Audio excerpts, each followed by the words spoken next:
जब पुराने नियम में से तब एलीशा ने एक दूत से उसके पास यह कहना भेजा कि तू जाकर यरदन में 7 बार डुबकी मार, तब तेरा शरीर जो का त्यों हो जाएगा और तू शुद्ध हो जाएगा। हालेलुया। एलीशा ने उसे कहा यरदन में जाके 7 डुबकी मार तो तेरा कोढ़ भला चंगा हो जाएगा, तू उस चीज से तू मुक्त हो जाएगा। उसको कहा गया।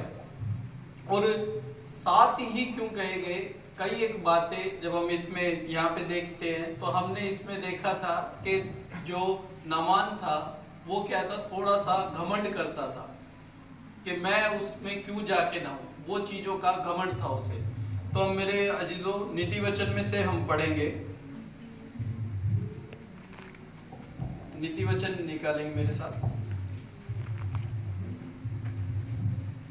नीति वचन 6 अध्याय उसका 16 भाग, उसकी 6 अध्याय उसका 16 से 19 तक पढ़ेंगे। 6 वस्तु से यहोवा बैर रखता है, वरन 7 है जिनसे उसको घृणा है, अर्थात घमंड से चढ़ी हुई आंखें, झूठ बोलने वाली जीभ और निर्दोष का लहू बहाने वाले हाथ, अनर्थ कल्पना गढ़ने वाला मन, बुराई करने को वेग दौड़ने वाले पांव, झूठ बोलने वाला साक्षी और भाइयों के बीच में झगड़ा उत्पन्न करने वाला मनुष्य। हालेलुया। हालेलुया।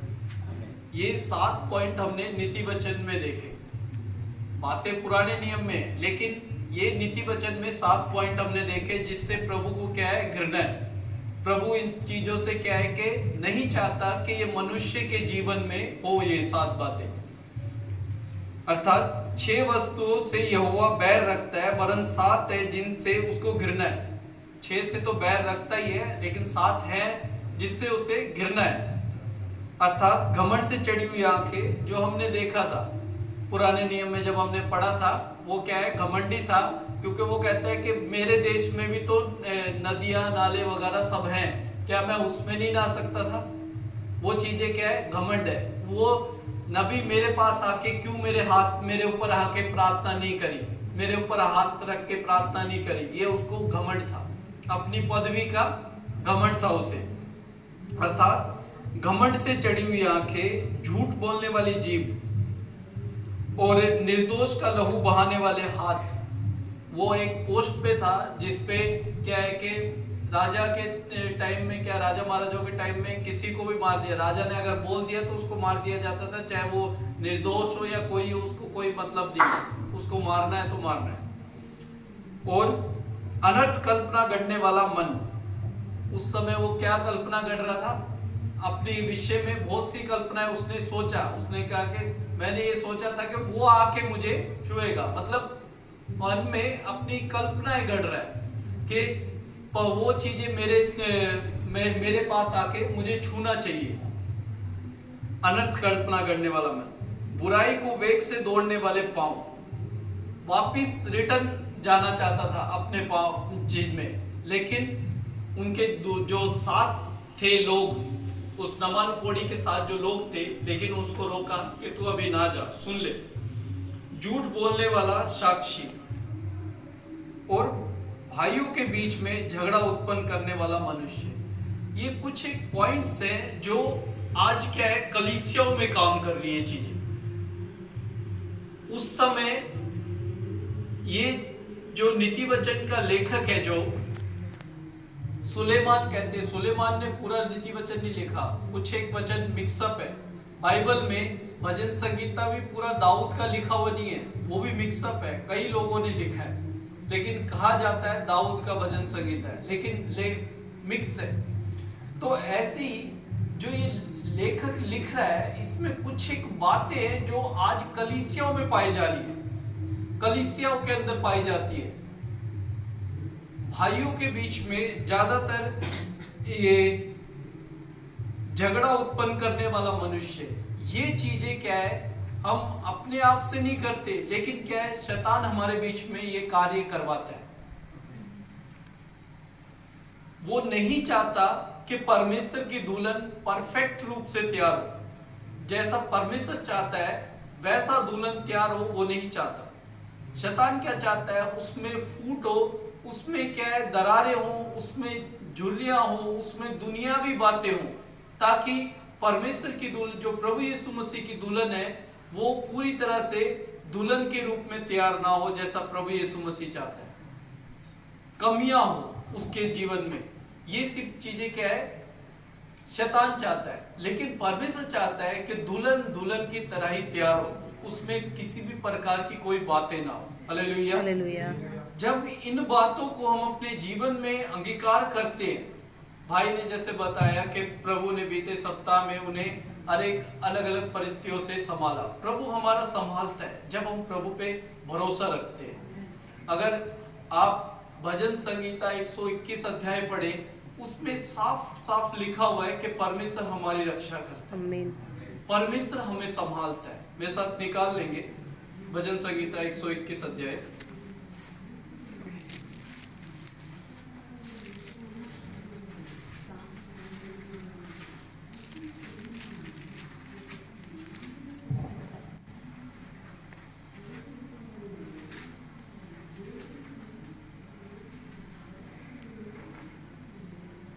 पूरा पढ़े तो अच्छा है। वैसे लास्ट की लाइन क्या है,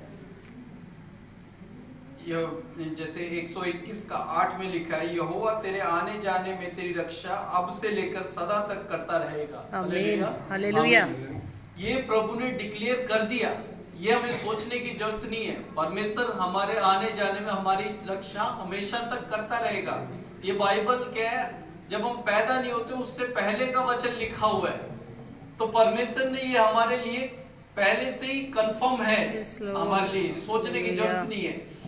और ये जब पूरा वचन पढ़ते हैं, जब भी आप कहीं जाएं या आए, तो ये वचन आप पूरा अपने मन में दोहराएं, कोई दिक्कत नहीं है। क्योंकि वचन क्या है, जितना हम वचन को अपने जीवन में दोहराएंगे उतना वचन हमारे जीवन में काम करेगा। हालेलुया। जितना वचन को हम अपने जीवन में अंगीकार करेंगे उतना वचन हमारे जीवन में काम करने लगेगा, दिखने लगेगा। हालेलुया। कई लोग कहते हैं जैसे कोई गंभीर बीमारियां हो जाती है या नाना प्रकार की कई संसार में बीमारियां चल रही हैं, लेकिन हम ये सोचें कि बीमारियां क्यों शैतान हमारे जीवन में देता है, ताकि हम परमेश्वर से दूर दूर होते चले जाएं। हम क्या है, उन बीमारियों में जब जीवन बिताते हैं तो हम सोचते हैं कि परमेश्वर ने, बाइबल में लिखा हुआ है कि पौलुस को एक कांटा चुभता रहता था, वो चीजें हैं। लेकिन परमेश्वर के वचन में ये भी लिखा है, तुम्हारा शरीर परमेश्वर का मंदिर है। हालेलुया। आमीन। वो भी परमेश्वर के वचन में लिखा है। और जो परमेश्वर का मंदिर है तो उस पे कोई बीमारी या कोई समस्या वास नहीं कर सकती। हालेलुया। क्योंकि प्रभु ने हर एक बीमारी, हर एक पापों के लिए लहू बहाया है। Yes Jesus. ना कि एक बीमारी को छोड़ के लहू बहाया है। अगर हम कह रहे हैं कि ये बीमारी कोई बात नहीं, मैं टैबलेट लेता रहता हूँ, कोई दिक्कत नहीं है या समस्या, तो हम अपने जीवन के लिए क्लेम कर रहे हैं कि ये बीमारी मुझे चाहिए।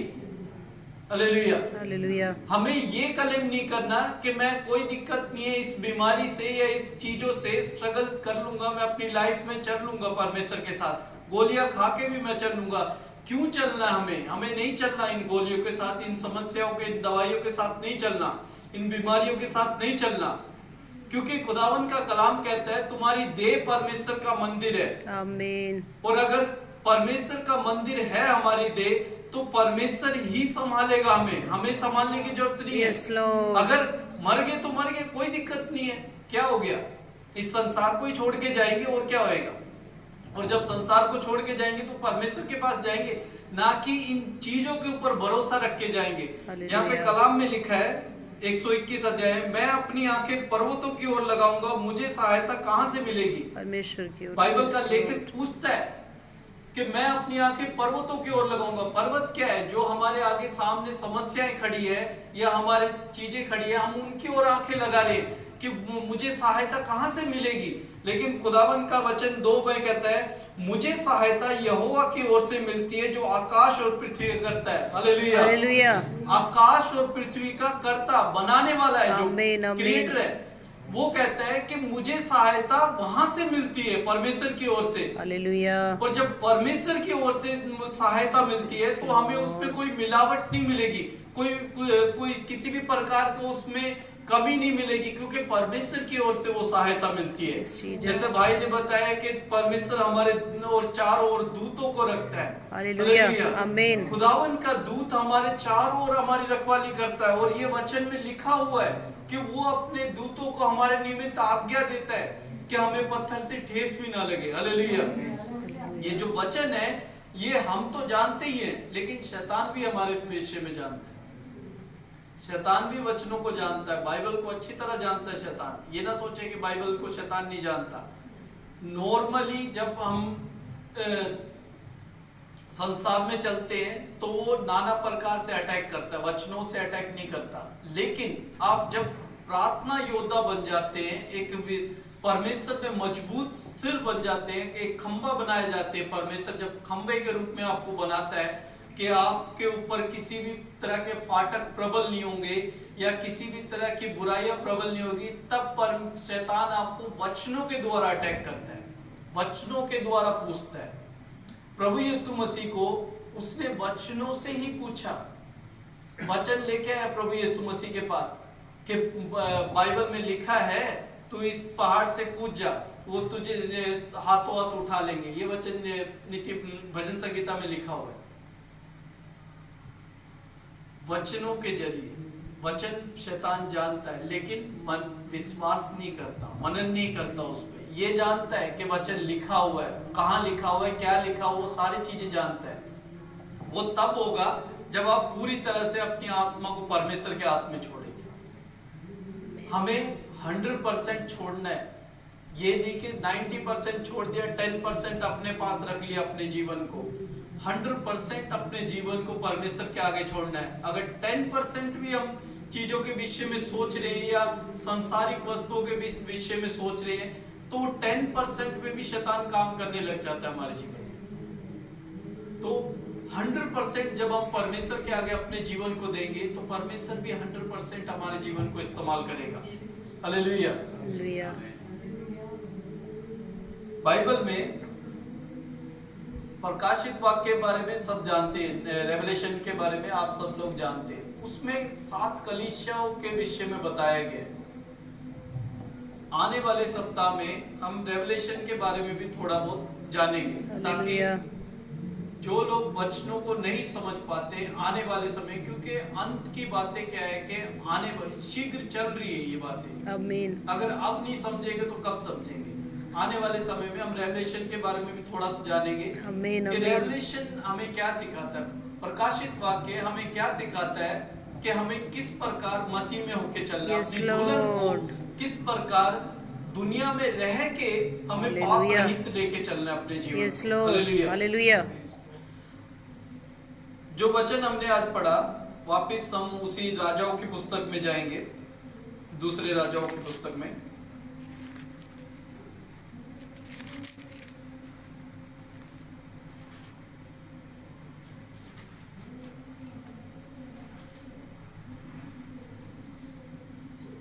हम्म। 15 से पढ़ेंगे, 5 का 15। तब वह अपने सब दल बल समेत परमेश्वर के भक्त के यहाँ लौट आया और उसके सम्मुख खड़ा होकर कहने लगा, सुन, अब मैंने जान लिया है कि समस्त पृथ्वी में इज़राइल को छोड़ और कहीं परमेश्वर नहीं, इसलिए अब अपने दास की भेंट ग्रहण कर। एलीशा ने कहा, यहोवा जिसके सम्मुख मैं उपस्थित रहता हूँ, उसके जीवन की शपथ मैं कुछ भेंट न लूँगा। जब उसने उसको कुछ विवश किया भेंट को ग्रहण करें, तब वह इनकार ही करता रहा। तब नामान ने कहा, अच्छा तो तेरे दास को 2 कच्चर मिट्टी ले, क्योंकि आगे को तेरा दास यहोवा को छोड़ और किसी ईश्वर को होमबलि या मेलबलि न चढ़ाए। हालेलुया। यहाँ क्या है, डिक्लेयर हो चुका। नामान कोड़ी क्या है, वहां पे क्लियर कह देता है कि अब उसके बाद जो उसका जीवन पहले का जीवन रहा, लेकिन उसके बाद दोबारा मैं और किसी को ना तो होम बलि चढ़ाऊंगा ना मेल बलि चढ़ाऊंगा। हालेलुया। आमीन। उसने अपने जीवन में क्या है, बदलाव देखा। Yes Lord. जो जीवन में वो पहले से जीवन में चल रहा था, जिस जीवन को वो अपना रहा था, जिस जीवन में उसके जो पेरेंट्स वगैरह लेके चल रहे थे, उस जीवन में उसने देखा कि मेरे पास एक कोढ़ है, कोढ़ की बीमारी है, लेकिन उससे मैं चंगाई नहीं हो सकता, उन देवी देवताओं से चंगाई नहीं हो सकता, उन जो वहां पे जितने भी लोग थे उनसे चंगाई नहीं मिल पा रही, लेकिन इज़राइल का जो परमेश्वर है मुझे चंगाई दी है, उसको छोड़ और कोई मेरे आगे अब कोई परमेश्वर नहीं है। हालेलुया। हालेलुया। तो वहां से वो क्या है, दो खच्चर, उस समय क्या है कि खच्चर, गधे, यही सब गाड़ियां होती थी, इन्हीं को गाड़ियां कहा जाता था, उसी को ही लेके चलते थे वो लोग। तो उस समय मान के चलो तो 2 मर्सिडीज गाड़ियां मान के चलो, 2 मर्सिडीज गाड़ियों में वो मिट्टी लेके चला, इज़राइल से मिट्टी लेके। और आगे को जब 18 से आगे पढ़ते हैं, एक बात तो यहोवा तेरे दास के लिए क्षमा करे कि जब मेरा स्वामी रिमोन के भवन में दंडवत करने को जाए, वह मेरे हाथ का सहारा ले, और यो मुझे भी रिमोन के भवन में दंडवत करना पड़े, तब यहोवा तेरे दास का यह काम क्षमा करे कि मैं रिमोन के भवन में दंडवत करूं। उसने उसे कहा, कुशल से विदा हो। उसके यहाँ से थोड़ी दूर चला गया कि परमेश्वर के भक्त एलीशा का सेवक गेहजी सोचने लगा कि मेरे स्वामी ने तो उस आरामी नामान को ऐसा ही छोड़ दिया जो वह ले आया था उसको। बस यहाँ पे क्या है कि जो परमेश्वर 7 चीजों से घृणा करता है, ये कुछ चीजें उसके मन में क्या थी, ये चीज। मैं ये नहीं कहता कि हमारे जीवन में ये 7 चीजें होनी, एक भी चीज इसके हमारे जीवन में नहीं होनी चाहिए। उसके जीवन में तो 7 चीजें रही होंगी, लेकिन हमारे जीवन में एक भी पॉइंट नहीं रहना चाहिए इसमें से, क्योंकि अगर एक भी पॉइंट रहेगा तो वो क्या है कि बढ़ते बढ़ते चीजें क्या है, वो चीजें पाप को दर्शाती है, और पाप क्या है, मृत्यु को दर्शाता है। हालेलुया। और मृत्यु क्या है, हालेलुया, हमें सीधा नरक की ओर लेके जाती है। क्योंकि खुदावन के कलाम में लिखा है, अगर तेरा हाथ तुझे ठोकर खिलाए तो अपने हाथ को काट के फेंक दे। आमीन। टूंडा होके स्वर्ग में जाना अच्छा है, ना कि पूरे शरीर समेत नरक में जाना। अगर आंख तुझे ठोकर खिलाए तो आंख को निकाल दे। Yes, मैं ये नहीं Lord. कह रहा कि आप अपना छुरी लें और काट पीट के डालते रहे, अपने मन को मारे, क्योंकि मन क्या है, नीति वचन में लिखा है, मन क्या है, सब बुराई की जड़ है। Yes, Lord. मन क्या है, हमेशा गलत चीजों की ओर लेके जाता है और अच्छी चीजों की ओर भी लेके जाता है। तो मन को जो कंट्रोल कर लेता है वो सारी बातों को कंट्रोल कर सकता है। हालेलुया। इससे सबसे ज्यादा क्या है, मन को कंट्रोल करना है। परमेश्वर के वचनों में क्या है, जब हम प्रभु में बढ़ते हैं तो अपने मन को ज्यादा कंट्रोल करके चलना हमें, क्योंकि मन क्या है, गड़बड़ी की ओर लेके जाता है, व्यर्थ बातों की ओर लेके जाता है। जब हवा ने शैतान के बहकावे में आके अपने मन को उस चीज की तरफ लगाया, अपने हृदय को उसकी चीज की तरफ लगाया, तो वो बहक गई। कलाम में लिखा है वो बहक गई क्योंकि उसने उसे बहकाया था। बहकाना, ये चीजें क्या है, शैतान हमारे जीवन में डालता है। कलीसिया में ये चीजें क्या है, धीरे धीरे जड़ पकड़ने लगी है। मेरे अजीजों, आगे के प्रकाशित वाक्य में जब इन चीजों को हम पढ़ेंगे तो विस्तार से इन चीजों को, एक एक कलीसिया को विस्तार से हम पढ़ेंगे कि क्या क्या चीजें शामिल हो रही है कलीसियाओं में आने वाले समय में, Yes, और Lord. आने वाले समय में आएगी भी। उन चीजों को भी हम विस्तार से देखेंगे, लेकिन अभी फिलहाल इन पॉइंट पे कि परमेश्वर और शैतान में जो चीजें, परमेश्वर क्या है, सच्चाई की तरफ जाना चाहता है, और शैतान क्या है, अंधकार की ओर लेके चलना चाहता है हमें, ताकि हमारा जीवन जो है वो अंधकारमय हो जाए, हम स्वर्ग की ओर ना जाएं, नरक की ओर जाएं। पर परमेश्वर चाहता है कि मेरा बच्चे एक भी नाश ना हो, हर एक आत्मा बचाया जाए। परमेश्वर चाहता है, इसीलिए परमेश्वर ने अपने पुत्र को भेजा ताकि हम सब बचाए जा सके। Yes, Lord. क्योंकि जब पुराने नियम में देख रहे थे, तब पुराने नियम में इतने नबी लोग परमेश्वर ने भेजे, भविष्यवक्ता भेजे, लेकिन उनकी बातों पे वो इतना बिलीव नहीं कर रहे थे, इतना विश्वास नहीं कर रहे थे। विश्वास कर रहे थे फिर भटक रहे थे, विश्वास कर रहे थे फिर भटक रहे थे। फिर प्रभु यीशु मसीह को भेजा गया और उसके बाद क्या है, दोबारा फिर नबियों को नहीं भेजा गया। फिर उसके बाद क्या है, प्रभु यीशु मसीह का आत्मा, जो पवित्र आत्मा कहते हैं, वो भेजा गया संसार में, जो आज हमारे बीच में कार्य करता है। जो खुदावन का कलाम कहता है, प्रेरितों काम में लिखा है, जब तुम पे आत्मा उतरेगा तब तुम्हें वो बातें मानना सिखाएगा जो मैंने तुम्हें सिखाई। जो प्रभु यीशु मसीह ने जो बातें हमें मानना सिखाई है, वही बातें पवित्र आत्मा हमें मानना सिखाता है। जब हम इस कलाम में पढ़ते हैं, नए नियम में प्रभु यीशु मसीह के बारे में, उसने जो जो कार्य करे उसके विषय में पवित्र आत्मा में विस्तार से अगुवाई करता है और विस्तार से हमें बढ़ाता है। पवित्र आत्मा क्या हमें ग्रो होने में सहायता करता है। जब हम प्रार्थना को नहीं जानते, जब हम प्रार्थना करना नहीं जानते या हम बाइबल पढ़ना नहीं जानते, तो एक ही सहायक है हमारा पवित्र आत्मा, जो हमें अगुवाई करता है, जो हमें प्रार्थना में, वचन में, हर चीज में अगुवाई करता है। इवन प्रार्थना में अगर हमें बुद्धि घटी, खुदा उनके कलाम में लिखा है, प्रभु के वचन में लिखा है, अगर किसी मनुष्य में बुद्धि घटी हो तो वो परमेश्वर से मांगे, जो बिना उलाना दिए हमें विस्तार उदारता से देता है। खुदावन का कलाम बुद्धि, समझ, हर एक चीज देता है, लेकिन क्या है, पाने वाला होना चाहिए। नमान कोड़ी के क्या था, वो चीजें उसके जीवन में तब वो दूर हुई जब उसने उन चीजों को अपने जीवन में प्रभु को देखा, जब उस आश्चर्य कर्म को देखा। मेरे अजीजों, आज हम यहाँ मौजूद हैं, कई बार सोचते हैं कि पता नहीं परमेश्वर मेरे पापों को कैसे क्षमा करेगा, मैंने तो इतने गंभीर पाप करे। क्या हमने प्रभु यीशु मसीह को क्रूस पे लटकाया? पूछना चाहता हूँ, क्या हमने किले ठोकी प्रभु यीशु मसीह के ऊपर? नहीं ठोके। कांटों का ताज लगाया हमने? नहीं। उसके वस्त्र पे चिट्ठी डाली? नहीं डाली। नहीं। उसको कोड़े से मारा? नहीं मारा। उन जिन लोगों ने उससे मारा था, जिन लोगों ने दुख पहुंचाया था, प्रभु यीशु मसीह ने उनको भी कहा कि हे पिता, इन्हें क्षमा कर दे। तो हमने तो इतना सब करा ही नहीं है, तो हमने तो वैसे भी माफी मिली हुई है परमेश्वर ने। तो हम क्यों सोचते हैं कि परमेश्वर मुझे माफी नहीं देगा? प्रभु ने तो हमें माफ कर दिया, केवल हमें दोबारा उन पापों में नहीं शामिल। हालेलुया। खुदावन का कलाम यही कहता है। प्रभु यीशु मसीह जब इस पृथ्वी पे थे, प्रभु यीशु मसीह के पास एक औरत आई थी जिसे लोगों ने व्यभिचार में पकड़ के लेके आए थे। और वहां पे जब प्रभु यीशु मसीह के पास लेके आई, तो जो मूसा की पुस्तक में जो लिखा हुआ, मूसा अपना कर वो पहले मारे। वहां पे हर किस्म के लोग थे,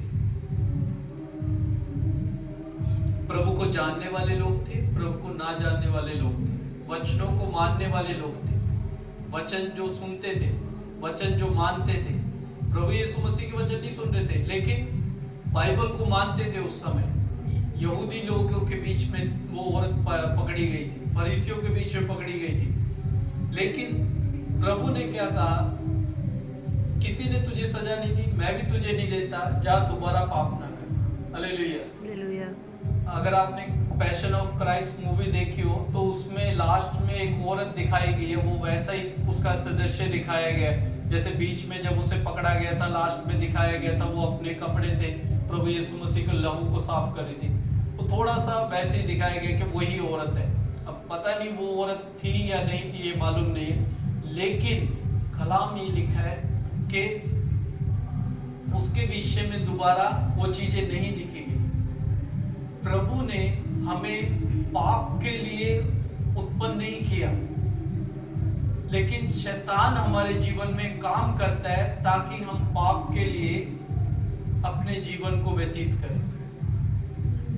प्रभु चाहता है हम पवित्र बने, क्योंकि खुदावन के कलाम में लिखा है, तुम परमेश्वर का मंदिर हो।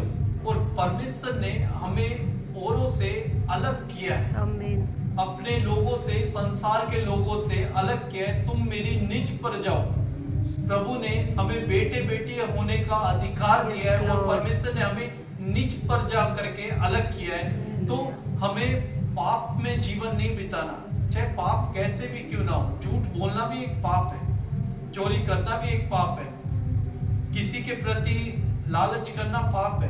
ये सारे पाप में इस चीजें शामिल हो जाती है, और पाप क्या है, मृत्यु के शामिल करता है। तो मेरे अजीजों, हमारे जीवन में एक भी ऐसा पॉइंट नहीं होना चाहिए जो वचन के विरोध में होके चलता है, जो परमेश्वर के विरोध में होके चलता है। ऐसा कोई भी चीज हमारे मनों में या हमारे जीवन में शामिल नहीं होनी चाहिए, क्योंकि जो परमेश्वर को नकारा है, न परमेश्वर जिससे घृणा करता है, जिस चीजों से घृणा करता है, वो चीज हमारे जीवन में नहीं पानी चाहिए। क्योंकि परमेश्वर क्या है, एक परफेक्ट दुल्हन चाहता है, कोई दाग या दबा दुल्हन नहीं चाहता। परमेश्वर क्या है, एक परफेक्ट दुल्हन चाहता है जो उसके दूल्हे के लिए हो, जो प्रभु यीशु मसीह के लिए हो। क्योंकि प्रभु यीशु मसीह क्या है, दूल्हा है, और कलीसिया क्या है, दुल्हन है। हालेलुया। परमेश्वर क्या है, दुल्हन को ऐसा तैयार, क्योंकि परमेश्वर कलाम क्या कहता है, वो ऐसे आराधकों को ढूंढता है जो आत्मा और सच्चाई से उसकी आमीन, आराधना आमीन। करते हैं। आत्मा से हम करते हैं, लेकिन सच्चाई से Yes, उसकी Lord. आराधना करते हैं। हमें Yes, सच्चा Lord. बनना है। हालेलुया। क्योंकि जब हम अपने मन में ये चीजें करते हैं, और शैतान हमारे सामने, क्योंकि अय्यूब की पुस्तक में लिखा है, शैतान क्या है, परमेश्वर के सामने जाता है और वो पूछता है, परमेश्वर पूछता है, क्या तुमने मेरे बेटे को देखा या तुमने मेरी बेटी को देखा? उसने कहा हाँ देखा। वो तो तू सब कुछ देता है तभी तो Yes, तेरी Lord. महिमा करता है, तुम नहीं देगा तब करेंगे? हालेलुया, धन्यवाद प्रभु। हालेलुया। Yes Lord. नहीं देंगे तब क्या करेंगे, क्या तेरी महिमा? कितने ऐसे लोग हैं जो परमेश्वर को कई बार कोसते हैं कि परमेश्वर तूने मेरे जीवन में इतने सारे दुख क्यों दिए, परमेश्वर तूने मुझे ऐसा क्यों बनाया, कई बार करते हैं। लेकिन आप ये सोचे, परमेश्वर क्या है, हमें क्या है, जीरो से उठाना चाहता है। Yes Lord. हालेलुया, आमीन। ताकि घमंड हमारे जीवन में ना हो। Hallelujah, yes Jesus. मैं जब कुवैत में आ रहा था, तो मैं पहले जब मेरी शादी हुई थी तब मेरे पास गाड़ी भी थी, घर रेंट का ही था, लेकिन सब चीज़ थी, जॉब वगैरह सारी चीज़ थी। और जैसे शादी हुई, धीरे धीरे धीरे पापा एक्सपायर हुए, काफ़ी बजट का सिस्टम बिगड़ गया और काफ़ी लॉस भी हुआ। और जब कुवैत में आना हुआ, तब मैं अपना सारा जो मेरे पास सामान था, गाड़ी वगैरह सारा चीज़ें टोटल सब बेच दिया था मैंने। सिर्फ बैग, कपड़े वगैरह ये सब थे, वो अपने मेरे मदर इन लॉ के पास मैंने रख दिए थे। तो वहाँ रख के मैं यहाँ पे आ गया था। अभी क्या है कि जीरो है, कुछ नहीं है। तो परमेश्वर क्या चाहता है कि जीरो से शुरुआत करना चाहता है, हालेलुया। कि जहाँ कुछ भी ना है। क्योंकि अगर मैं कहूँ कि भाई मेरी फैमिली ने मुझे ये दे रखा है, तो परमेश्वर वो नहीं चाहता। हालेलुया, आमीन। परमेश्वर चाहता है कि जीरो शुरुआत, ताकि मुझ में घमंड ना हो। Hallelujah, yes Lord. क्योंकि अगर घमंड रहेगा तो घमंड क्या है, पाप को लेके आएगा, यस जीसस। और पाप क्या है, मृत्यु को लेके आएगा। तो परमेश्वर ये नहीं चाहता कि मेरे जीवन में किसी भी प्रकार का वो घमंड या पाप हो। जैसा वो नमान कोड़ी के पास था, मैं तो इतना अमीर हूँ, मैं ये चीज हूँ, मेरे पास वो आना चाहिए, या मैं उसके पास क्यों जाऊं, मेरे वहां पे भी तो बहुत सी नदियां थी, ये सब चीज, ये चीजें परमेश्वर ना होए, इसीलिए परमेश्वर ये चाहता है। Hallelujah, hallelujah. परमेश्वर आप आज आपको अगर डाउन कर रहा है तो घबराने की जरूरत नहीं है, क्योंकि परमेश्वर उठाना भी चाहता है। हालेलुया, आमीन। यीशे के घराने में से परमेश्वर ने एक डाली को उठाया। Yes hallelujah, Jesus. एक डाली को उठाया जो फलवंत हुई, हालेलुया, और आज पूरे राज्य में, पूरे संसार में Yes, उसका फल देखा Lord. जाता है। Hallelujah, hallelujah. वो कौन है? दाऊद। प्रभु यीशु मसीह। हालेलुया, दाऊद के घराने में से प्रभु यीशु मसीह निकला। Yes Lord. हालेलुया, आमीन। और आज उसका कलाम, दाऊद तो भले ही पाप में गिर चुका था, लेकिन कलाम कहता है वो ऐसा व्यक्ति था जो प्रभु यीशु मसीह, Jesus. यशाया नबी में लिखा हुआ है, उसने अपने पापों को निछावर कर दिया, अपने आप को निछावर कर दिया प्रभु यीशु मसीह ने। जो क्रूस एक पाप को दर्शाया जाता था, एक श्राप को दर्शाया जाता था, उसने अपने ऊपर ले लिया। आमीन। उसने इसलिए ले लिया ताकि मैं श्रापित हो जाऊं, मेरी आने वाली जनरेशन Yes, बच जाए। Lord. हालेलुया, ये आने वाले हालेलुया। बच्चे बच जाएं, क्योंकि आमीन। ये पाप को नहीं उठा सकते। मैं आमीन। उस पाप को उठाने के लिए Yes, तैयार हूं। प्रभु Lord. यीशु मसीह ने, जिसने कोई भी इतिहास गवाह है, उसके ऊपर कोई गुनाह साबित नहीं हुआ, कोई पाप साबित नहीं हुआ, लेकिन उसने हमारे पापों के लिए अपने आप को Yes, बलिदान कर दिया। Jesus. Yes, Lord. खुदावन का कलाम कहता है, यशाया नबी की पुस्तक में लिखा है, उसका चेहरा ऐसा बिगाड़ दिया गया था मार मार के, मनुष्य जैसा उसका चेहरा नहीं दिखता था। Amen. इतना उसको मारा गया था Yes, Lord. कि उसका चेहरा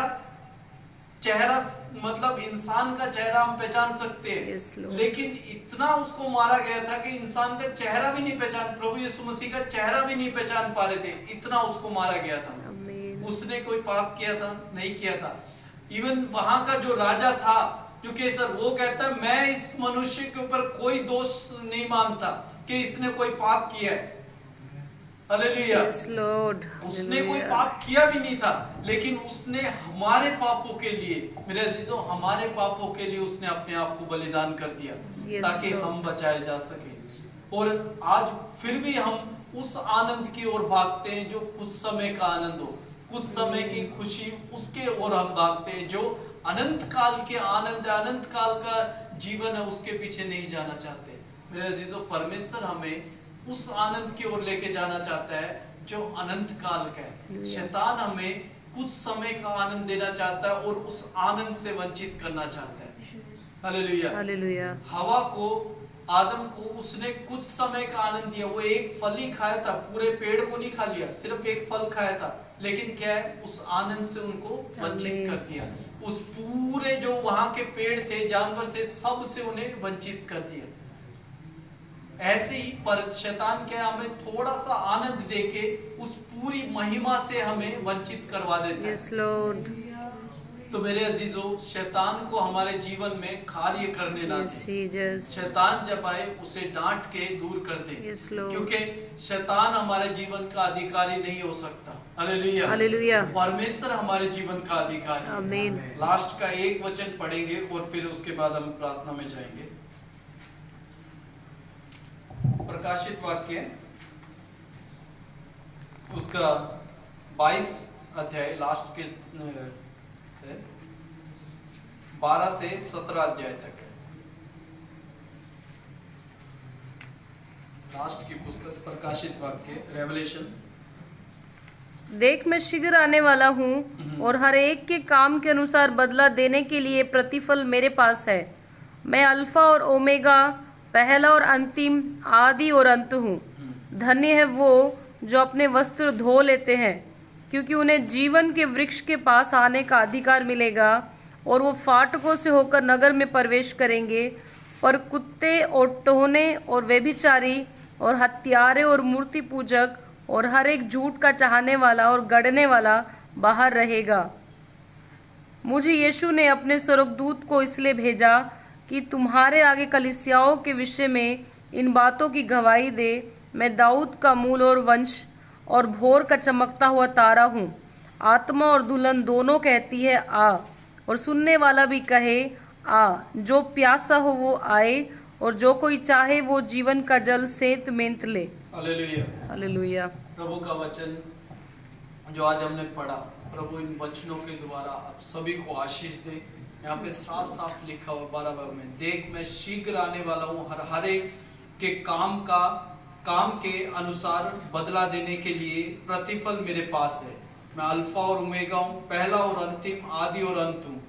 धन्य है वह जो अपने वस्त्र को धो लेते हैं, क्योंकि उन्हें जीवन के वृक्ष के पास आने का अधिकार मिलेगा और वह फाटक से होकर नगर में प्रवेश करेंगे। हालेलुया। आमीन, आमीन। वो पेड़ जो परमेश्वर ने कहा था कि अब इन्हें निकाल देना चाहिए, कहीं ये जीवन के वृक्ष का फल भी पेड़ से तोड़ के ना खा ले और सदा के लिए जीवित रहे, उस पेड़ के पास आने का हमें मौका मिलेगा। आमीन। हालेलुया। वो तब मिलेगा जब हम परमेश्वर के उस दुल्हन के रूप में होके चलेंगे, जो परमेश्वर के द्वारा तैयार करी गई है। आइए अपने स्थानों पे खड़े हो जाएंगे और परमेश्वर को अपना दिल दें।